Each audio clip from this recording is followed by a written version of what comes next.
কেউ যদি আপনাকে কখনো প্রশ্ন করে জীবনে কি পেলেন কি হারালেন, আগের মতো উত্তর দিবেন না, আফসোস করবেন না, মন ছোট করবেন না। এখন থেকে একটু উত্তরটা ভিন্ন করার চেষ্টা করবেন।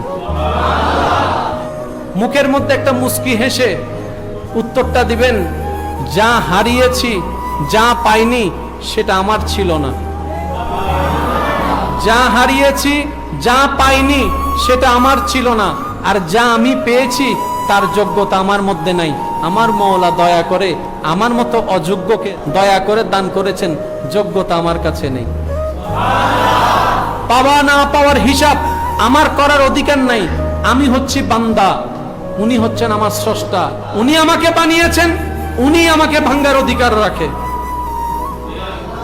উনি আমাকে পাঠিয়েছেন, যেভাবে সেভাবে রাখার অধিকার ওনার আছে। আফসোস আপত্তি করার অধিকার আমার নেই। বান্দার শুধু একটাই কাজ, যে কোনো পরিস্থিতির মধ্যে খুশি মনে আলহামদুলিল্লাহ বলে নিজের শুকরিয়াটুকু আল্লাহর দরবারে পেশ করা।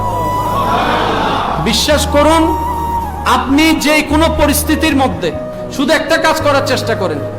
যে কোনো পরিস্থিতির মধ্যে আপনার পক্ষ হোক, আপনার বিপক্ষ হোক, মন খুশি হোক কিংবা নারাজ হোক, আজকে থেকে শুধু একটা কাজ করবেন। যে কোনো পরিস্থিতির মধ্যে মুস্কি হাসি মুখে রাখবেন, শুধু বলবেন যে আলহামদুলিল্লাহ, আলহামদুলিল্লাহ, আলহামদুলিল্লাহ।